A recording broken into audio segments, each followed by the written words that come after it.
Welcome to government job news ਦੇ ਵਿੱਚ ਅੱਜ ਦਾ ਜਿਹੜਾ ਟੌਪਿਕ ਹੈ ਉਹ ਹੈ ਮੇਜਰ ਇੰਟਰਸਟੇਟ ਰਿਵਰ ਡਿਸਪਿਊਟ। ਮਤਲਬ ਨਦੀਆਂ ਦੇ ਵਿੱਚ ਕਿਹੜੇ ਡਿਸਪਿਊਟ ਨੇ ਉਹਨਾਂ ਦੇ ਬਾਰੇ ਕਈ ਵਾਰੀ ਕੁਐਸਚਨ ਪੇਪਰ ਦੇ ਵਿੱਚ ਆ ਜਾਂਦਾ ਹੈ।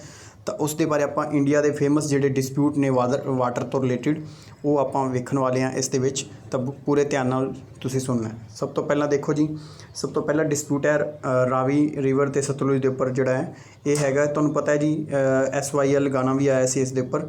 ਤਾਂ ਸਤਲੁਜ ਅਤੇ ਯਮੁਨਾ ਲਿੰਕ ਨੂੰ ਜੋੜਨ ਦੀ ਗੱਲ ਹੋ ਰਹੀ ਹੈ ਅਤੇ ਪੰਜਾਬ ਐਂਡ ਹਰਿਆਣਾ ਦੇ ਵਿੱਚ ਇਸ ਨੂੰ ਕਰਕੇ ਆਪਣਾ ਡਿਸਪਿਊਟ ਹੈਗਾ। ਤਾਂ ਤੁਸੀਂ ਇਸ ਚੀਜ਼ ਨੂੰ ਵੇਖ ਸਕਦੇ ਹੋ, ਠੀਕ ਹੈ ਜੀ। ਸਭ ਤੋਂ ਪਹਿਲਾਂ ਡਿਸਪਿਊਟ, ਉਸ ਤੋਂ ਬਾਅਦ ਆਉਂਦਾ ਜੀ ਇਹ ਵੀ ਤੁਸੀਂ ਯਾਦ ਰੱਖਣਾ ਹੈ ਜੀ। ਜਿਹੜਾ ਬਿਆਸ ਰਿਵਰ ਹੈ ਇਹ ਸਾਡਾ ਇੱਕੋ ਰਿਵਰ ਹੈ ਜਿਹੜਾ ਕਿ ਆਪਣਾ ਰਾਮਸਰ ਸਾਈਟ ਹੈ ਇੰਡੀਆ ਦੇ ਵਿੱਚ, ਜਿਹੜੀ ਨਦੀ ਵਾਲੀ ਰਿਵਰ ਵਾਲੀ, ਠੀਕ ਹੈ ਜੀ। ਇਹ ਵੀ ਤੁਸੀਂ ਯਾਦ ਰੱਖਿਆ ਜੀ।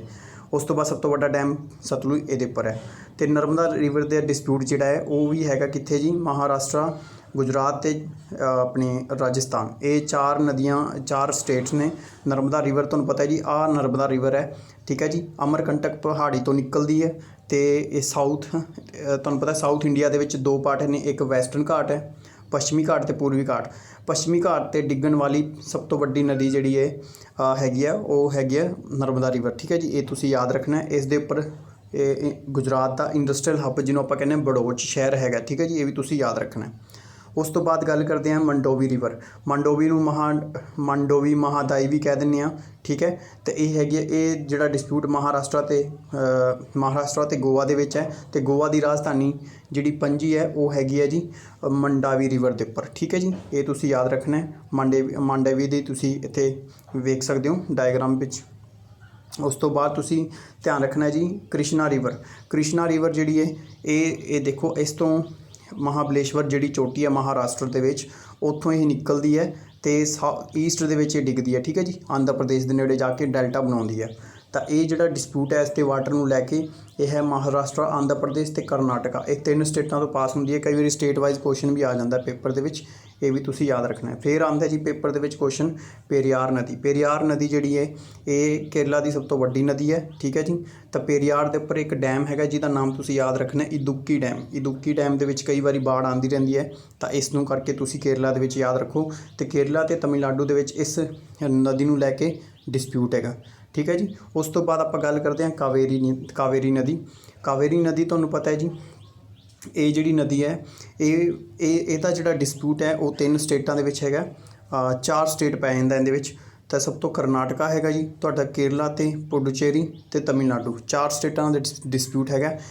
ਇਹ ਸਾਊਥ ਇੰਡੀਆ ਦੀ ਸਭ ਤੋਂ ਸਦਾਬਹਾਰ ਰਿਵਰ ਹੈ ਕਿਉਂਕਿ ਇਹਦੇ ਵਿੱਚ 12 ਮੰਥ ਜਿਹੜਾ ਹੈ ਵਾਟਰ ਫਲੋ ਹੁੰਦਾ ਰਹਿੰਦਾ, ਕਿਉਂਕਿ 6 ਮਹੀਨੇ ਇਹਨੂੰ ਹਿਮਾਲਿਆ ਤੋਂ ਵਾਟਰ ਮਿਲਦਾ ਜੀ ਅਤੇ 6 ਮਹੀਨੇ ਜਦੋਂ ਇਹਦੇ 'ਚ ਮੌਨਸੂਨ ਆਉਂਦਾ ਉਦੋਂ ਵਾਟਰ ਮਿਲਦਾ ਹੈ। ਤਾਂ ਸਦਾਬਹਾਰ ਨਦੀ ਹੈ, ਠੀਕ ਹੈ ਜੀ। ਇਹ ਤੁਸੀਂ ਯਾਦ ਰੱਖਣਾ। ਇਹਨੂੰ ਦਕਸ਼ਿਣ ਭਾਰਤ ਦੀ ਗੰਗਾ ਵੀ ਕਹਿੰਦੇ ਆਪਾਂ, ਠੀਕ ਹੈ ਜੀ, ਜਿਹੜੀ ਕਾਵੇਰੀ ਨਦੀ ਨੂੰ।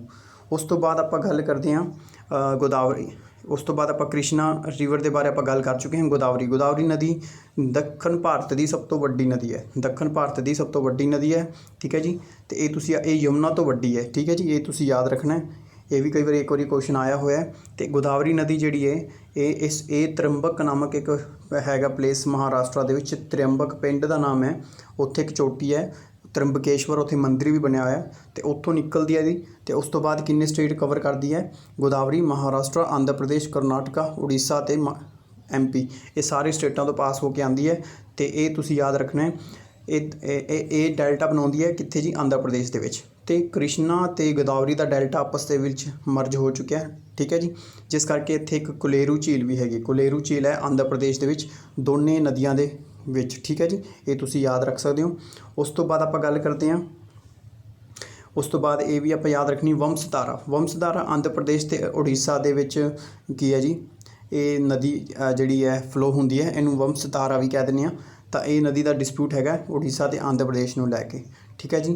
ਅਤੇ ਇਸ ਤਰ੍ਹਾਂ ਕਰਕੇ ਇਹ ਸਾਰੇ ਆਪਾਂ ਡਿਸਪਿਊਟ ਲਗਭਗ ਆਪਾਂ ਕਰ ਚੁੱਕੇ ਹਾਂ ਕਵਰ। ਅਤੇ ਇਹਦੇ ਵਿੱਚ ਇੱਕ ਨਦੀ ਹੈਗੀ ਹੈ ਜੀ ਬ੍ਰਹਮਪੁੱਤਰਾ ਦੀ ਸਹਾਇਕ ਨਦੀ ਲੋਹਿਤ, ਇਹਨੂੰ ਆਪਾਂ ਰੈੱਡ ਖੂਨੀ ਨਦੀ ਵੀ ਕਹਿ ਦਿੰਦੇ ਹਾਂ, ਠੀਕ ਹੈ ਜੀ। ਇਹਦਾ ਜਿਹੜਾ ਇਹ ਲਾਲ ਪੱਥਰ ਦੇ ਉੱਪਰ ਫਲੋ ਹੁੰਦੀ ਹੈ, ਜਿਸ ਕਰਕੇ ਨਾ ਇਹਦਾ ਰੰਗ ਜਿਹੜਾ ਰੈੱਡ ਕਲਰ ਦਾ ਹੈ। ਅਤੇ ਬ੍ਰਹਮਪੁੱਤਰਾ ਦੀ ਸਹਾਇਕ ਨਦੀ ਹੈ, ਠੀਕ ਹੈ ਜੀ। ਅਤੇ ਢੋਲਾ ਸਾਦੀਆ ਬ੍ਰਿਜ ਜਿਹੜਾ ਹੈ ਉਹ ਇਹਦੇ ਉੱਪਰ ਹੀ ਹੈ। ਤਾਂ ਇਸ ਕਰਕੇ ਤੁਹਾਨੂੰ ਇਹ ਸਾਰਾ ਲਗਭਗ ਮੈਂ ਸਾਰੇ ਵਾਟਰ ਡਿਸਪਿਊਟ ਗਿਣਾਤੇ ਆ ਜਿਹੜੇ ਕਿ ਨਿਊਜ਼ ਦੇ ਵਿੱਚ ਅਕਸਰ ਪੇਪਰਾਂ ਦੇ ਵਿੱਚ ਇਹਦੇ ਕਈ ਵਾਰੀ ਇਹਦੀ ਕਮਿਸ਼ਨ ਬਣ ਜਾਂਦਾ, ਕਈ ਵਾਰੀ ਦੀ ਕਮੇਟੀ ਬਣ ਜਾਂਦੀ ਹੈ, ਜਿਸ ਕਰਕੇ ਪੇਪਰ ਦੇ ਵਿੱਚ ਇਹ ਤੁਹਾਨੂੰ ਆ ਸਕਦਾ ਹੈ। ਤਾਂ thank you for watching. Please like share subscribe ਕਰਿਓ ਆਪਣੇ ਫਰੈਂਡਸ ਦੇ ਨਾਲ। ਮਿਲਦੇ ਹਾਂ ਜੀ ਨੈਕਸਟ ਵੀਡੀਓ ਦੇ ਵਿੱਚ।